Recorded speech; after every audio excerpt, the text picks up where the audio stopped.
baby, baby, how was I supposed to know something wasn't right? Mothers, pay attention, mothers.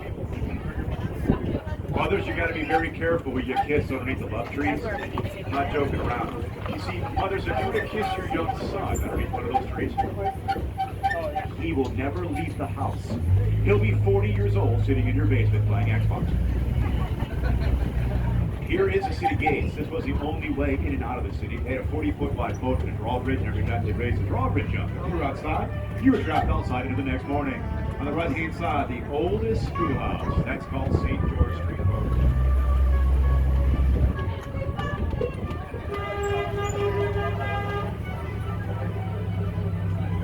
There is the Castillo de San Marcos. That's one of our talking points later on the tour. I'll share this with you, though. They specifically built that to protect us from pirates. Originally, there was 4 of those, and they were made out of wood. They got burnt to the ground.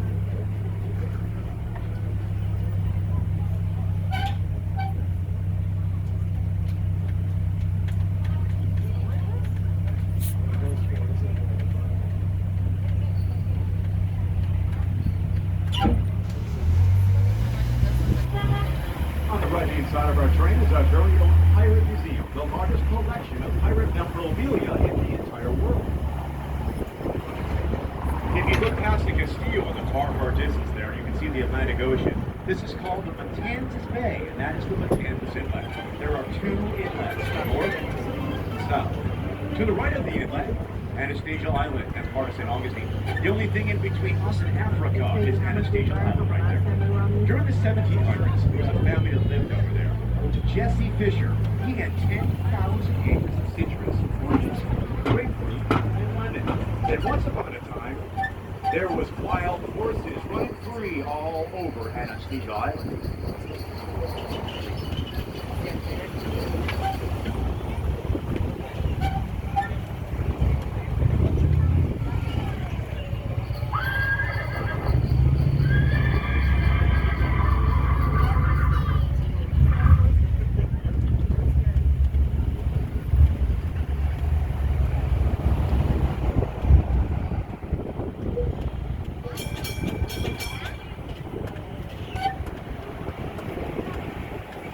You can feel the breezes coming off of Kansas Bay now. The Spanish recognized that and they harnessed it.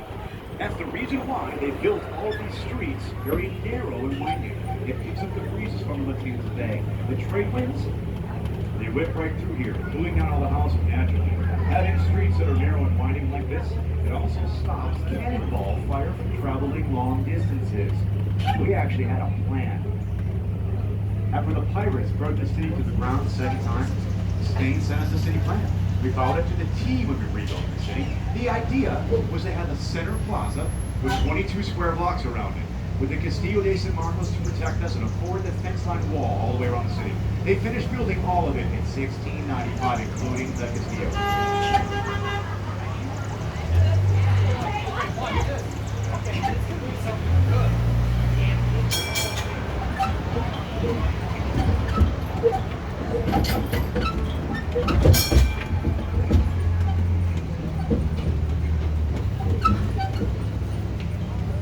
There's a raw oyster bar on the right-hand side of the train and a massage bar on the left.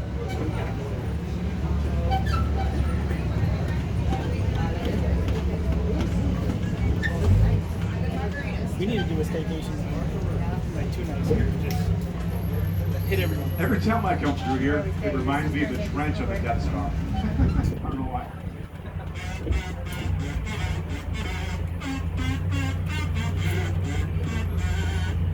Red 5, going in.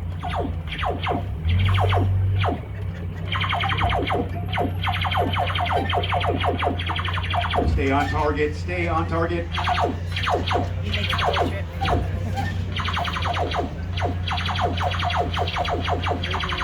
Just like Beggar's Canyon back home. We're heading right to the center of St. George Street now. It's 200 plus restaurants, shops, bars, boutiques, art galleries, pedestrian only, all family-owned places. The building across us on the right-hand side there, that's the Columbia Restaurant. Folks, that's the oldest running restaurant in the state of Florida that opened in 1905.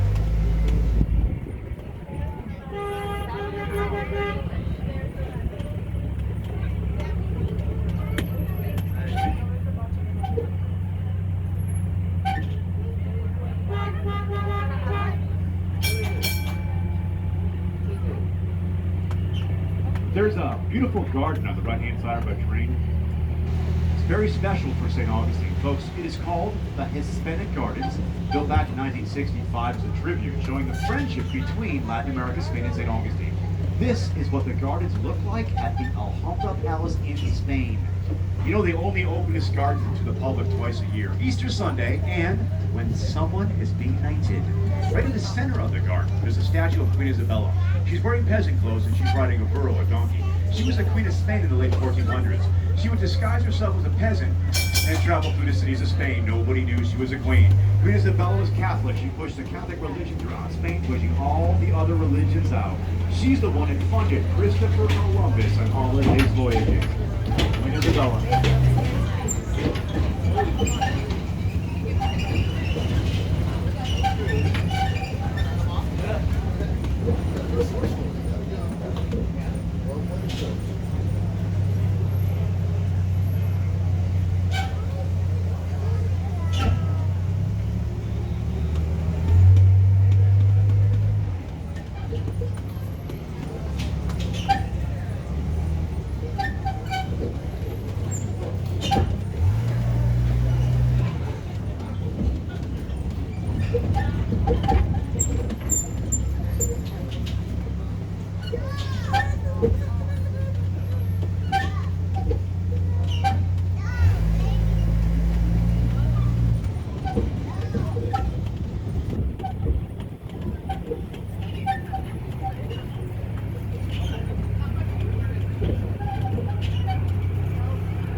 Now I'm going to talk about a man that revolutionized St. Augustine. He made it what it is today.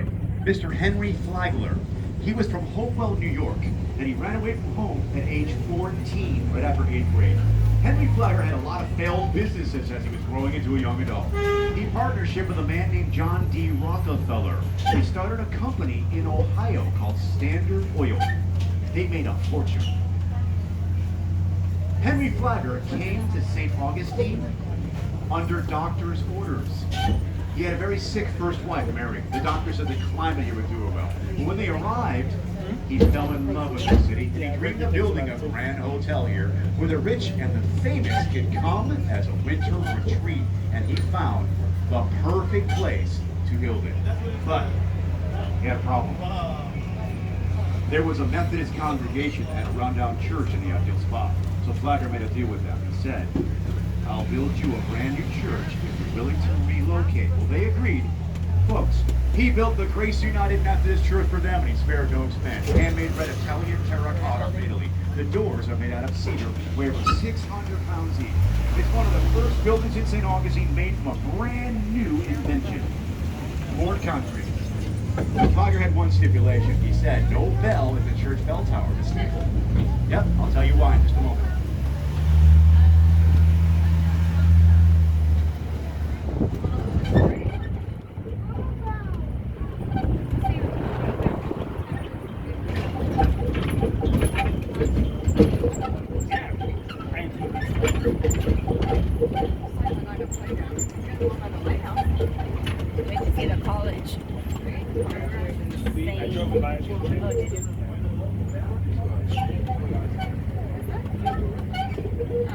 When the local Baptist congregation realized how generous Henry Flagler was, they went to him and said, we want a brand new church too. And he did it. He gave them the property for free. Then he gave them $10,000 towards the cost. They built the ancient city Baptist church.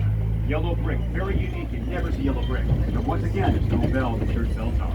Flagler had this corner house on our right built for his general manager. He gave it to him Christmas morning as a gift. Here's the sad part of our tour. Tragedy struck the Flagler family. His daughter Jenny passed away while giving birth. It would have been his first granddaughter. The baby didn't survive. Then his wife Mary was very ill. She passed away. Flagler was all alone. He had a memorial built for them. He wanted it done within 1 year's time of their death. The Flagler Memorial Presbyterian Church. Inside there is a mausoleum. Folks, that's where Henry Flagler is laid to rest. With his first wife, Mary, his daughter Jenny, and the infant granddaughter David that didn't survive. Also inside there, 5,000-piece pipe organ. That's why Flagler didn't want bells in any of the surrounding churches. He wanted nothing to compete with his own church bell and that 5,000 flag pole.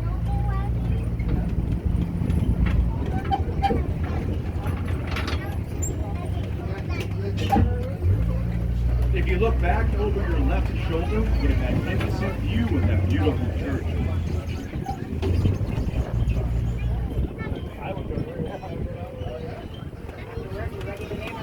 We are now behind the Ponce de Leon Hotel, Henry Flagler's first, built back in 1888. Now, folks, when they built this, we had this brand new invention, electricity. He hired Thomas Edison himself to come here and oversee the installation of power in the over 540 rooms inside this beautiful hotel. But then they encountered their first problem. When the guests started arriving, nobody knew what electricity was. They were scared of it. They wanted nothing to do with it. They wouldn't go in the rooms. They just spent 4 days on a train to get here. Spent $10,000 to stay in this hotel. Nobody would go in the rooms. Flagler's big grand opening was a bust. He was angry. Flagler said, I can remedy this. Here's what he did. He hired a worker to stand outside of the rooms. He paid them 75 cents a day back in 1888, and all they had to do was flip the switch on and off for the guests. I want that job. They had power here 5 years before the White House did. Inside there's this big round structure called the Grand Ballroom. It's the largest collection of Tiffany glass in the entire world. This became Flagler College back in 1968, opened as a liberal arts all-female school. 1 year later, it went co-ed. Still Flagler College today. 2,500 students. See those chains? Those are called harbor chains. The Spanish would lay those on the ocean floor right in front of the inlet. When the enemy ships came, like a pirate ship, they'd use what's called a balyard, and they'd raise them up about 5 feet under the water surface. The enemy ships wouldn't even see them, they'd run right into them. It would poke a hole in their keel, causing them to sink right in the harbor chains. Focus your attention on the balconies up there. 5 different presidents stayed up there. Roosevelt, Cleveland, Harding, Johnson, JFK. Lots of famous people. John D. Rockefeller, Mark Twain, Ernest Hemingway, Babe Ruth, Charlie Chaplin. It cost $10,000 to stay in that hotel. It was only open January, February, and March, which retreat only.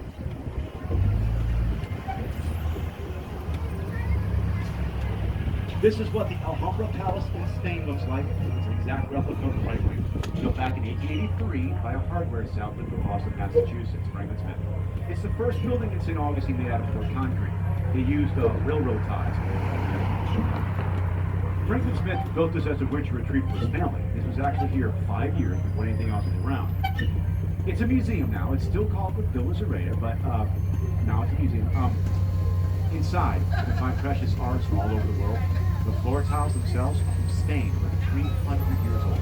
There's a collection inside there of carpets that they found in a crypt in Persia. The carpets are made out of cat hair, and they're supposed to be cursed. All the windows are a different size and shape. That's to keep the evil spirits out. The evil spirits get confused, and they can't figure out how to get this out. It's been many things over the years. It was a gentleman's club, invitation only, a place where businessmen came to smoke cigars and make business deals. When it was a casino, Al Capone used to gamble in there. When it was a hotel, Flagler stayed here on his honeymoon with his second wife and he wanted to buy it. Franklin Smith wouldn't sell it to him. That's when Flagler, when he crossed the street, he bought all the property and he built the Ponce de Leon Hotel. During World War II, the people stopped coming to the Ponce. They were too busy fighting with the war, folks. They made this the United States Coast Guard Recruit Training Center. That was the boot camp for the Coast Guard. Flagler gets bored. He decides about the railroad just west of us. He renames it Florida East Coast Railway. He modernized it, he expanded it, made it stop here in St. Augustine. Then he continued that railway all the way to Key West, building Palm Beach and Miami along the way. So now he's got a way to get you here. He's got a great place for you to stay. It's something for you to do for fun. He builds the Alcazar Hotel with entertainment on his brain when he built it. It's now called the Lightyear Museum. The Lightyear family, they travel around the world and they buy collections of collections, and each hotel room is a different collection. That's what you find inside there. The Alcazar opened in December of 1888. Inside there's a 2-lane bowling alley, black and white picture show movie theater, sulfur baths, steam baths, a grand ballroom 3 stories high, a formal dining room. Then, Flagler built a swimming pool inside the building, the only one in the entire world at the time. Right next to the swimming pool was an orchestra pit, so you could listen to live music while you're swimming. Ladies, Unfortunately, Flagger had one stipulation with that pool. He said that the women are not allowed to swim in the shallow end of the pool ever. It was forbidden. The men would sit in the shallow end of the pool. They would smoke cigars and make business deals, while the women, they had to go to the deep end of the pool and tread water. The idea was that women couldn't gossip while they were treading water. That was Flagger's theory, not mine. I know better. Bicycle riding. Bicycle riding was all the rave in the late 1800s. The parking lot on our right was the Bicycle Academy. You had to have a license to ride a bicycle in the city. They had tennis courts, archery, badminton, all sorts of games out here for people to play for fun.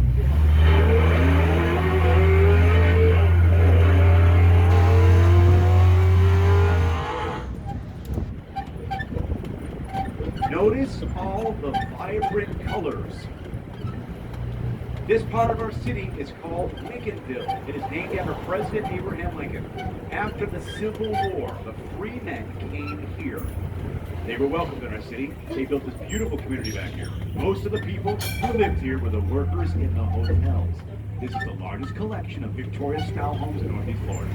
We refer to these homes as our painted ladies because of all the vibrant colors.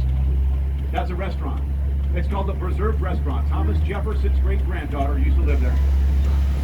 Before this was Lincolnville, folks, this was 40,000 acres of citrus, oranges, grapefruit, and lemon. As far as your eyes can see in every direction.